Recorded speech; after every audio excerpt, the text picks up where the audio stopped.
Ada satu adegan di mana cukup panjang. Cukup panjang adegannya gue lari dari awal, kamera tuh pakai steadicam. Wah gila udah semuanya perfect. Gitu ngos-ngosan berantem, bukan berantem, teriak-teriak. Ngomonglah bahasa Jawa pula. Masuk ke mobil, semuanya tuh harus perfect. Tapi begitu di ujung terakhir, begitu selesai cut gitu dilihat kumisnya miring.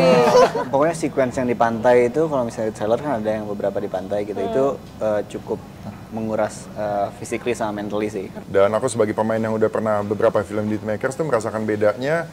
Memang Mas Tommy itu menggarap ini dengan lebih going extra mile. Karena ya itu kan rumah lokasi syuting kita ya. Emang agak serem juga gitu. Jadi pas ibu gambar kayak oh kayak gini ternyata yang ada di sana gitu. Aku ngeliat di Instagram. Mohon perhatian. Eits, sebelum nonton, subscribe dan nyalain loncengnya. Biar makin asik. Selamat nonton. Hai Sobat 21, gue Nanda. Sekarang gue udah ada di Plaza Indonesia 21 bareng sama cast dari film Santet Segoro Pitu. Apa kabar teman-teman? Baik, apa kabar Kak? Boleh kenalan dulu nggak? Maksudnya di sini sebagai apa nih di Santet Segoro Pitu? Boleh dong. Halo semuanya, nama gue Ari Irham, berperan sebagai Ardi di film Santet Segoro Pitu. Halo, aku Sandrina Michelle, aku berperan sebagai Shiva. Dan saya Christian Sugiono berperan sebagai Pak Sucipto. Boleh diceritain nggak sih sebenarnya Santet Segoro Pitu tuh artinya apa? Karena kan nggak sebanyak orang yang santetnya tahu nih, tapi Segoro Pitunya kan mungkin nggak banyak yang tahu gitu. Oke. Sandrina lempar. Oke, Santet Segoro Pitu itu salah satu santet terkuat yang ada di Pulau Jawa gitu. Santet Segoro Pitu kan artinya santet 7 lautan. 7 lautan, atau iya. 7 mata air bisa dibilang kayak Iya. gitu. Dan biasanya kalau misalnya santet yang biasa itu kan dia tidak bisa menyeberangi lautan ya. Sedangkan Santet Segoro Pitu ini bisa menyeberangi lautan dan katanya itu yang paling terkuat dari santet yang lainnya. Jadi kalau santet biasa tuh misalnya kayak Jawa aja gitu. Iya. Oh gitu. Tapi kalau ini bisa nyebrang. Iya benar. Misalnya dari Jawa ke Kalimantan. Ya, dia visanya lengkap soalnya. Dokumen-dokumennya banyak. Ini lebih mahal juga katanya karena lewat pesawat ya. Lebih mahal juga benar. Ongkirnya mahal ongkirnya. Nah kalau ngomongin karakter kalian, ini udah banyak sih pasti yang nanya ya. Tapi apa yang menarik di karakter kalian dan beda dari karakter kalian yang pernah kalian mainin lah? Kalau menurut gue di film ini karakter Ardi itu yang paling berbeda dari karakter gue yang sebelumnya. Dia itu mempunyai sixth sense. Jadi dia itu bisa melihat semenjak dari kecil. Tapi dia tuh dipersempit penglihatannya oleh orang tuanya waktu kecil. Takutnya itu merepotkan untuk dia di masa dewasa. Gitu. Dan itu salah satu hal yang unik dari karakter Ardi sih di film ini. Kalau Sandrina gimana? Shiva ya? Shiva ya. Kalau yang beda biasanya tuh aku anak-anak sekolah yang yang mandiri kali ya bisa dibilang. Tapi kalau ini enggak. Kayak dia sangat relay dengan ibunya sama Mas Ardi gitu-gitu. Terus ya Shiva manja gitu. Oh manja. Kalau Kak Tian di sini apa Kak bedanya? Sebagai Pak Sucipto membedakan karakter aku dengan film yang lainnya ya. Selalu jebak bapak pasti. Kali ini pakai kumis ya kan? Kali ini pakai kumis, lebih bapak-bapak lagi dan bahasa Jawa dan juga anaknya udah gede-gede. Kalau di film-film sebelumnya mungkin emang aku selalu mainnya sama Luna dan selalu punya anak yang mungkin masih umur 7 tahun, berapa lah masih kecil nih anaknya udah gede-gede. Jadi scene-scene berat lebih banyak ke mereka. POV-nya pun kalau kan aku sempat baca thread-nya lah ya, thread asli yang di Twitter itu POV-nya kan Ardi ya, karena Ardi yang menceritakan ke Bats Illustration, benar gak sih? Benar, Bats Illustration. Tapi di film ini apakah POV-nya Ardi juga atau semua karakter tuh punya porsi gitu? Yang gue lihat sih kayaknya semua karakter punya porsi sih di film ini gitu ya, nggak cuma dari POV-nya Ardi gitu. Cuman nonton aja tanggal 7 November 2024. Di threadnya juga sebenarnya kan nggak selesai kan? Dia nyeritain bahwa ada ritual yang harus dilakukan lah untuk menolong keluarganya ini. Nah, apakah cerita penyelesaian di film ini itu sesuai sama yang aslinya gitu? Bang Bets bilang dia emang riset sama orang aslinya gitu ya. Dan gue pun sempat ngobrol sama Bang Bets, Bang Bets sempat datang ke lokasi gitu ya. Jadi dia cerita, narasumbernya cerita ke dia tentang si Santet Segoro Pitu ini kan, si Ardinya bisa dibilang kayak gitu. Dan ya gue lihat mungkin film ini mungkin nggak plek-ketiplek sama yang thread ya, tapi ini tetap berdasarkan based on true story-nya si narasumber yang dikasih ke Bats gitu ya. Dan di film ini kita bisa melihat lah ada penyelesaiannya tentang cerita Santet Segoro itu. Tapi apakah dari si Ardinya langsung juga penyelesaiannya? Apakah udah selesai gitu? Dari story aslinya ya gitu? Mungkin Bang Bats belum menyelesaikannya lagi ya, tapi mungkin narasumbernya sudah cerita semuanya ke Bang Bats kayaknya. Oh, gitu. Oke. Jadi akhirnya baru disesuaikan dengan skrip. Kalau kalian udah baca belum sih Tasya? Kalau gue udah. Aku belum. Kamu Oh, belum? Kenapa? Justru kalau aku dikirim pertama kali threadnya sama Rocky. Baca dulu. Disuruh baca, what do you think? I think it's awesome. Dia bilang mau bikin filmnya, terus aku pikir oh ya, oke, that's interesting. Habis itu ya coba dikirim sinopsis, kemudian ada skenario, sampai ada perubahan juga ya skenario.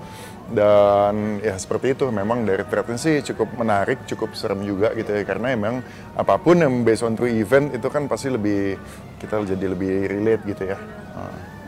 Itu juga apakah itu juga alasan Katian ambil project ini dan mau jadi Pak Sucipto? Ya, salah satunya itu karena bercerita mengenai santet. Santet Segoro itu juga yang digadang-gadang adalah konon katanya santet yang terkuat ya. Tipe santet yang paling mutakhir, powerful. Dan secara cerita ya menarik lah gitu, karena juga bercerita tentang backgroundnya di pasar di mana ya kita semua pasti pernah ke pasar, kita tahu gimana pasar. Dan juga itu secara story mungkin bisa cukup menarik buat penonton di Indonesia karena itu hal yang dekat dengan mereka gitu. Jadi aku pikir ya ini bisa menjadi potensi box office lagi lah. Kalau kalian sendiri udah pernah belum sih dengar Santet Segoro itu sebelum main film ini ya? Baru pertama kali di film ini. Aku pikir tuh cuma judul-judulan doang ya. Iya. Ternyata beneran ada nama-nama santet tuh ternyata banyak ya. Iya. Kalian belajar juga, maksudnya riset juga akhirnya. Ternyata ada santet ini, santet itu, santet ini gitu. Nggak banyak yang tahu juga sih jenis-jenis santet yang lainnya gitu. Kita pikir santet Udah ya mau santet mendalami ya ya. Santet gitu. Serem juga kalau mendalami. Kalau Sandrina sama Ari apa yang bikin akhirnya kayak wah ini menarik banget buat bisa join di film ini gitu? Karena emang aku kangen main film horor, terus pas banget ditawarin. Dan juga ternyata real story. Dan menurut aku ceritanya terus juga soal santetnya tuh sangat-sangat menarik gitu. Jadi kayak oh ya udah aku mau deh gitu. Dan very brutal. Jadi bukan yang kayak serem, tapi benar-benar brutal juga. Kita simpan soal brutalnya, kita tanya dulu Ari yang. Ya sebenarnya sama sih kayak Sandrina. Gue ambil film ini karena mungkin dari thread yang based on true story dan juga ceritanya, dari segi ceritanya juga bagus banget. Waktu pertama kali meeting sama Pak Rocky menceritain tentang Santet Segoro itu dengan detail, dengan jelas dan juga dengan penuh semangat gitu ya. Dan gue pun oke, let's go gitu. Gue tertarik banget sama ceritanya dan akhirnya gue pengen lah main di film Santet Segoro itu gitu. Bisa mainin karakter-karakter yang berbeda juga, iya, berbeda juga, cerita yang menarik juga. Tapi ada tantangan sendiri nggak pakai bahasa Jawa juga ya? Nah itu Iya, tantangannya. itu tantangannya tuh pakai Itu bahasa Jawa. tantangannya bahasa Jawa. Jadi workshopnya berapa lama buat belajar bahasa Jawa? Satu bulan. Satu bulan. Satu Ya. bulan. Kita semua belajar Jawa kecuali Mas Sarah ya? Bisa ya? Sarah juga dia karena kebetulan dia satu-satunya pemain orang Jawa ya. Iya, kayaknya. Maksudnya di keluarga kita ini dia punya basic lah, dia pasti punya basic bahasa Jawa, tapi tetap dia juga belajar untuk menggunakan kata-kata yang sesuai dengan konteks di adegan tersebut lah gitu. Karena kita tuh Jawanya Jawa Semarang ya? Settingnya sekarang kan ini? Settingnya 80-an. Oh 80-an ya? Oh terus story-nya juga segitu? Enggak kan harusnya? Nah terus story-nya Kayaknya enggak 80-an sih. 80-an. Cuma memang mungkin dibikin, kalau kita lihat film-film Hitmakers kan selalu Iya settingnya sih, tuh setting bener. lama gitu ya. Karena menarik. secara visual pasti lebih menarik gitu ya. Dan lebih bagus gitu untuk production film. Dan juga kalau film setan kayaknya kalau zaman dulu tuh kayaknya lebih serem gitu. Iya rasanya sih. gitu. Bener. Berarti kalau ngomongin brutal tadi, Hitmaker udah biasa lah ya. Maksudnya kayak kalian udah pasti sebelum main ini pasti udah tahu kayak, apalagi Katian yang udah sering kan udah sama Hitmaker. Tapi segor apa yang akan disajikan di film Santet? Lumayan sih kalau misalnya teman-teman lihat posternya ya atau lihat Instagram flyersnya gitu kan udah bisa menilai seperti apa gitu ya. Ya kurang lebih seperti itulah filmnya. Tapi ada yang beda nggak Kak sebagai yang sering main di Hitmaker nih? Apa yang fresh mungkin kayak gore-nya? Kali ini karena kita direkturnya Mas Tommy ya, Tommy Dewo, dia juga first time gitu di Hitmakers. Dan aku sebagai pemain yang udah pernah beberapa film di Hitmakers tuh merasakan bedanya memang Mas Tommy itu menggarap ini dengan lebih apa ya, going extra mile gitu. Dalam artian nggak sekedar oh yaudah yang penting serem, tapi dia benar-benar muter otak gimana supaya serem plus juga gambar dan itunya tuh beda gitu, apa visualnya tuh di Visual, filmnya ya. jadinya beda, something yang new dan something yang bagus dan juga very detailed.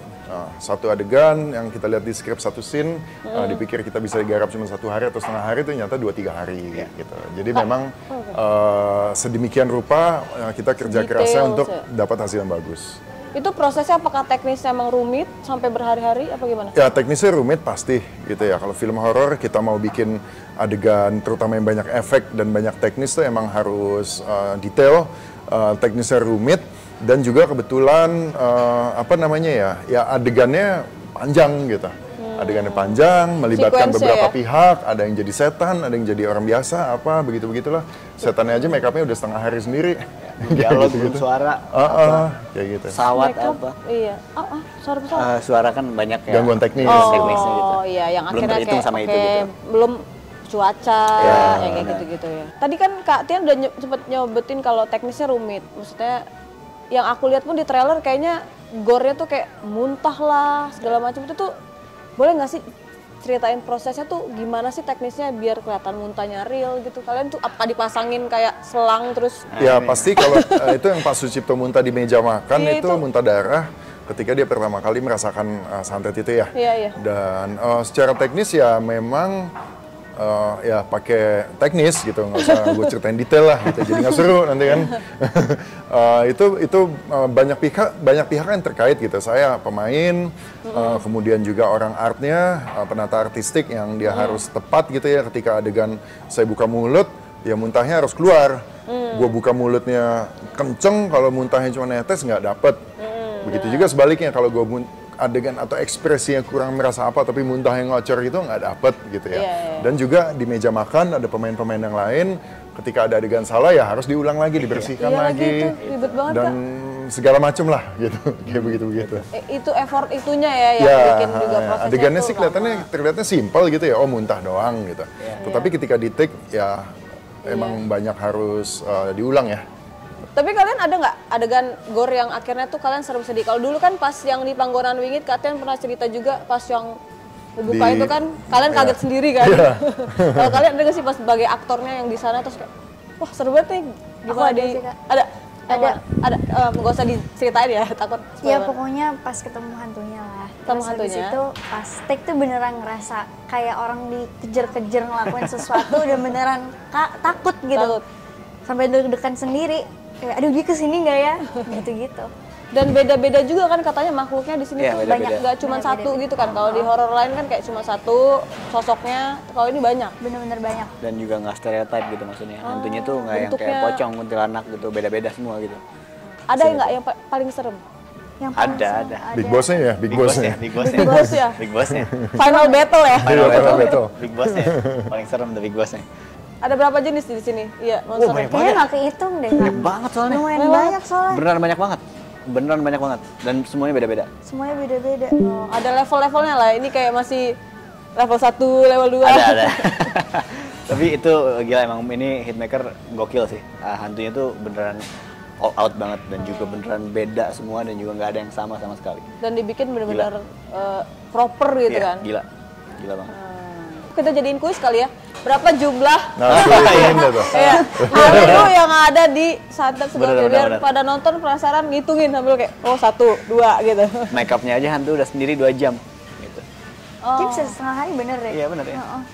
Jadi kalian nungguin dulu mereka make up ya. Itu hantu yang biasa-biasa aja juga loh maksudnya. Nah, itu yang paling big boss-nya Itu Paling kasihan deh kalau kita lihat Kasihan. syuting, kasihan ya, Kasihan. capek gitu ya. capek. kadang kostumnya juga berat banget. Ya, Ya. kayak gitu. Kalau misalnya kita ngomongin syuting film horor lah ya, pasti pertanyaan template lah. Ada adegan apa, kisah horor apa? Benar. Syuting. Nah kalau aku mau nanya kisah lucu apa yang ada di proses syutingnya? Bentar, apa ya? Bisa. Oh ini palingan Arif. Oh, Yang jadi Arif. adik kita. Oh, iya, iya, Itu iya. kerjaannya bercanda mulu dan kalau di boleh dikasih tau nggak ya kalau dia tengil. Nggak apa-apa. Kalau di ceritanya kan emang tengil ya. Tengil. Tapi kalau misalnya udah di luar dari take beneran tengil. Jadi emang kerjaannya tuh ngerjain aku, ngerjain Mas Ardi. Apa? Paling inget apa? aduh aku lupa lagi Kak bersandaan dia apa.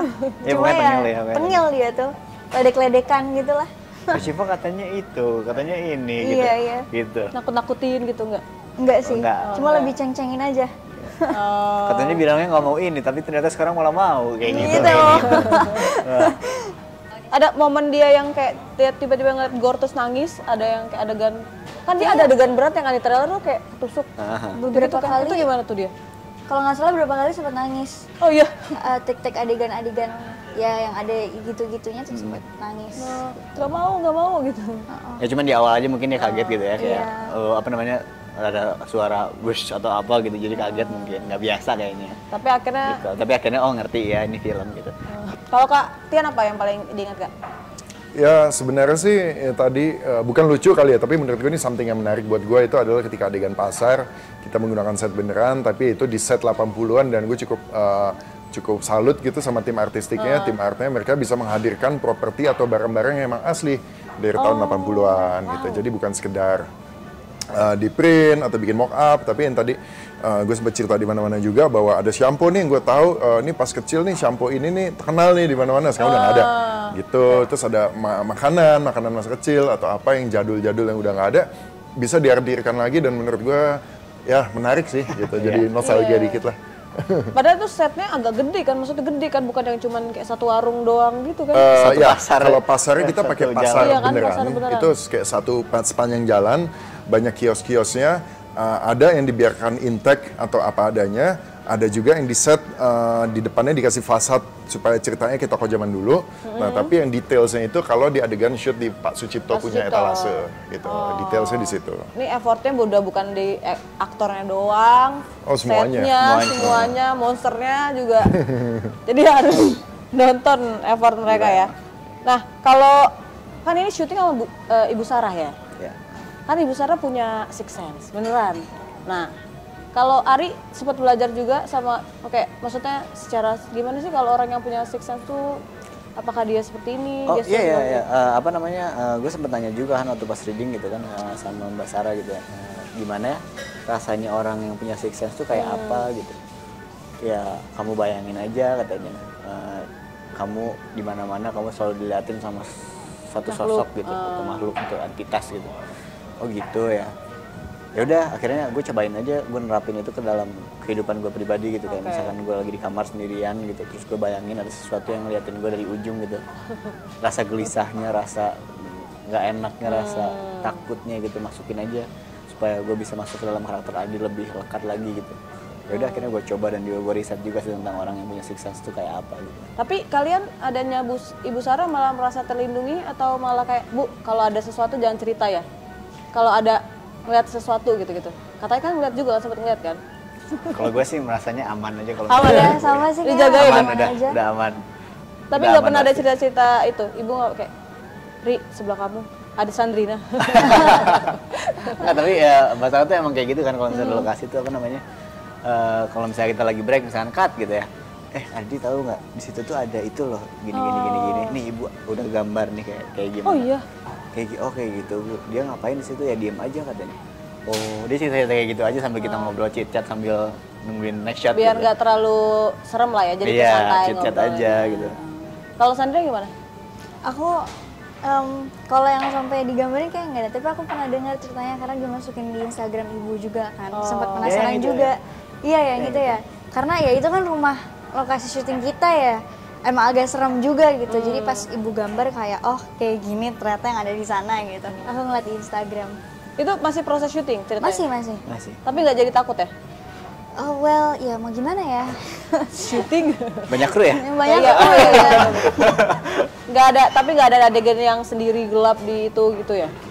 Jadi kayak takut gara-gara ngeliat, aduh ibu udah kegambarin lagi, jadi kebayang gambarnya gimana gitu. Itu sempat terjadi sama aku. Oh, Kalau iya? saya lagi tek-tek gitu, kebayang. Oh gitu? Iya serius.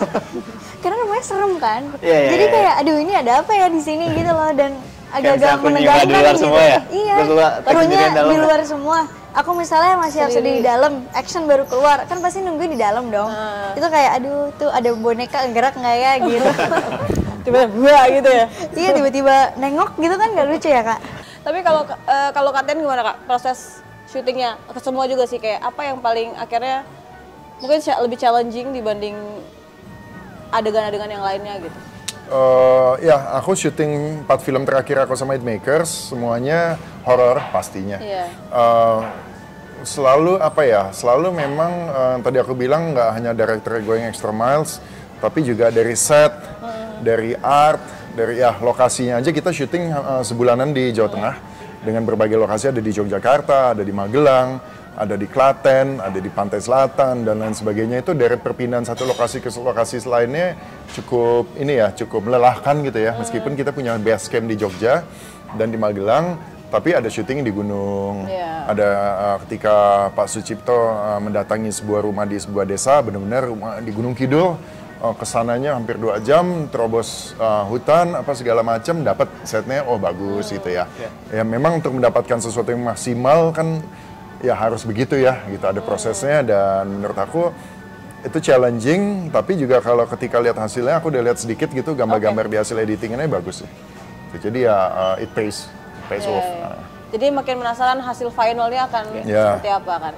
Kalau Sandra sama Ari apa? Yang paling challenging lah, kayak ada adegan yang sangat diingat gitu mungkin. Pokoknya sequence yang di pantai itu, kalau misalnya trailer kan ada yang beberapa di pantai gitu, itu cukup menguras physically sama mentally sih. Karena kita retake-nya berkali-kali dan juga kita terus lari-larian di pantai itu. Kan tahu kan kalau misalnya kita jalan di pantai, kita jalan kayak 2 langkah, 1 langkah kan. Capeknya gitu. Dan kita harus lari-lari gitu di pantai. Itu lari dan itu lama ya adegannya. Dan kita itu nggak cuma 1 shot aja. Kadang kita bisa 4 atau nggak 6 shot, atau nggak kita retake-nya bisa 3 kali take atau 4 kali take. Itu gimana teknisnya juga situasi malam itu. Jadi ya itu lumayan challenging sih, menguras banget. Apa emang rumit adegannya atau gimana sih? Emang rumit juga, satu rumit dan juga satu banyak banget teknisnya di pantai itu. Kameranya ada teknisnya juga. Terus lampu kan, itu kan gelap di pantai. Iya, dan juga malam-malam basah-basahan juga pasti di pantai gitu, dan ya itu lumayan teknis. Secara emosi juga berat. Itu ya berat juga karena menguras fisik udah pasti dan juga mentally juga udah pasti itu. Jadi udah pasti capek banget, kita berdua pasti kelihatannya emang benar-benar capek di situ di film ini. Sandrina juga di situ ya? Sama ya, karena di luar dan di pantai gitu kan ya, jadi pasti kan banyak lah yang hal-hal yang terjadi yang nggak kita expect. Terus juga salah satu propertinya ada teknis, jadi kayak kalau misalnya setiap kali take tuh pasti berulang kali gitu. Gitu. Karena dan emang teknisnya agak susah di propertinya itu. Terus apalagi ya, pasir-pasirnya masuk ke mata. Dan itu pun dari pagi sampai sore tuh pasir-pasirnya nggak berhenti karena emang anginnya kenceng banget. Iya sih. Kalian di mana sih syutingnya, pantai? Parangtritis. Parangtritis, Jogja. Tapi kita nggak cuma pantai Parangtritis, saya cuma ada banyak pantai, tapi gue lupa namanya apa aja. Kita ada 4 ya. Lebih kayak sehari aja kita bisa 2 kali pindah deh. Iya kayaknya. Itu ceritanya emang beda-beda pantai gitu? Iya. Karena si ritual itu ya? Iya. Terus kalian katanya ada adegan yang disiram pas di trailer itu kayak subuh-subuh apa? Itu jam 2 subuh. Jam 2 subuh. Airnya lebih dingin kan? Kita request sih sebenarnya minta air panas, cuma lama-kelamaan jadi dingin juga ya. Karena angin kan. Iya. Itu lumayan juga tuh effort tuh, maksudnya dibasahin terus dikeringin. Next shot keringin dulu, take 2 keringin lagi. Iya sih. Hair dryer itu lumayan lama sih adegan itu. Itu tapi disiramnya tuh sebadan. Iya. Sebadan. Ngeringinnya pakai hair dryer. Iya. Masing-masing berdua. Iya. Effort banget. Ngeringin itu aja udah makan waktu lagi kan. Itu dia. Kalau kalian apa Kak yang paling memorable? Memorable atau yang lucu lah, tadi mungkin belum cerita yang lucu. Ya itu urusan kumis ya, ada satu adegan di mana cukup panjang. Adegannya gue lari dari awal, kamera tuh pakai steadicam, wah gila udah semuanya perfect. Gitu ngos-ngosan bukan berantem, teriak-teriak, ngomong lah bahasa Jawa pula, masuk ke mobil, semuanya tuh harus perfect. Tapi begitu di ujung terakhir, begitu di selesai cut gitu dilihat, kumisnya miring. Aduh, kumisnya miring. Itu one take, itu tuh satu shot itu one take yang cukup panjang gitu ya. Dan setnya harus bersih, jadi emang adegannya tuh kemana-mana gitu. Wah, kumisnya lah miring, dilem dulu kumis, dikipas-kipas lagi biar kering ya? Kering, tapi kan biasa tuh kalau kumis itu kan harus keringnya lama ya. Dipasang pakai lem apa, itu lem bulu mata atau apa, ditempel di kulit, itu harus kering dulu, kemudian baru ditempel di kumis, kemudian tempel, baru itu mantep. Tapi kan seharian syuting tuh lama-lama, apalagi kena keringat, jadi lemah. Ya udah itu ada 3-4 kali diulang perkara kumis miring. Itu gue sampai kesel banget sih. Itu udah pagi gitu kan. Udah terakhir gue udah pikir, oh ini bakal pulang apa namanya? Pulangnya cepet lah. Selesainya cepet ya, enggak. Ternyata tidak di luar rencana. Kumis. Udah next nggak mau lagi ada pakai trauma kumis. Kak. Lumayan. Lumayan. Udah pakai kumis beneran aja sekalian ya. Pengen tahu dong sebenarnya nanti ketika nonton film Santet Segoro Pitu ini pengalaman seperti apa sih yang mungkin akan dirasakan sama penonton setelah keluar dari bioskop gitu. Maksudnya kan kayak tiap film tuh kan pasti ngasih experience yang beda kan. Kalau di sini tuh apa yang akan dirasakan, apakah kayak jadi seremnya karena gore-nya yang ini atau malah dramanya keluarganya, harunya gitu. Kalau menurutku pasti bakal nggak expect kali ya. Karena aku aja nggak pernah tahu kalau ternyata pasar tuh semengerikan itu. Mungkin kalian nanti habis selesai nonton film ini bakal tahu gimana ngerinya pasar gitu, gimana bisnisnya di pasar dan segala macem gitu. Ya benar sih sama kayak Sandina, dan juga mungkin setelah nonton film Santet Segoro Pitu kalian mungkin bakal membicarakan santet agak lama ya dengan teman kalian pasti setelah ini gitu, dan mungkin ketemulah jawabannya di film ini gitu. Tapi nggak nyobain santet, nggak, cuma ngobrolin aja ya. Anda semua yang nonton ini jangan coba-coba malah santet. jadi nggak mau, jangan sampai nyobain santet ya. Kalau Katin apa Kak? Ya mungkin penonton nanti bisa mendapatkan experience lengkap dalam menonton sebuah film gitu ya. Yang kita, kalau film kan tujuannya untuk entertaining. Ini pasti bisa entertainment, terutama untuk teman-teman yang suka hal-hal yang tadi yang sadis-sadis, yang gori-gori.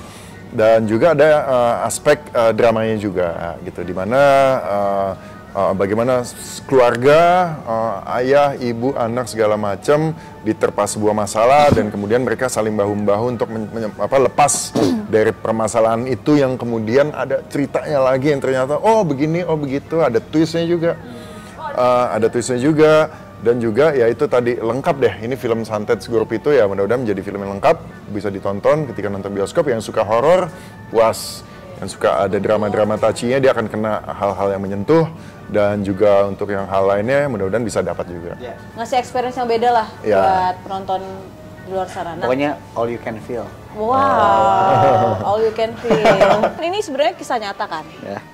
Ada nggak pesan yang pengen kalian sampaikan ke Arif dan keluarganya yang ngalamin hal ini beneran gitu? Karena kan dari skenario pasti kalian akhirnya tahu gimana yang harus dihadapi gitu. Sebenarnya aku nggak kebayang sih Kak, kalau hal semengerikan itu bisa terjadi sama orang ya. Kayak gimana brutalnya, gimana seremnya, dan pastinya buat keluarganya juga gitu kan. Pasti a lot of ya kehilangan dan segala macam, pokoknya campur aduk sih. Nggak kebayang gimana udah bebannya. Bertahan, udah kuat, udah bisa ngadepin hal-hal seperti ini dan menyelesaikannya dengan tangan sendiri gitu, kayak salut aja. Siapapun, maksudnya kayak Anta Arif atau orang yang ngalamin juga hal kayak gini, jadi ya semoga cepat selesai lah ya masalahnya. Amin. Gitu ya. Oke, nah terakhir buat kalian boleh ingetin dulu buat nonton Santet Segoro Pitu tanggal berapa di Cinema 21. Halo semuanya, gue Arirham. Jangan lupa buat nonton film Santet Segoro Pitu 7 November hanya di bioskop. Nonton ya, bawa teman-temannya semua datang ke Cinema 21. Oke, Bye! Asik kan videonya? Jangan lupa like, subscribe, dan komen ya. Sampai jumpa di video selanjutnya.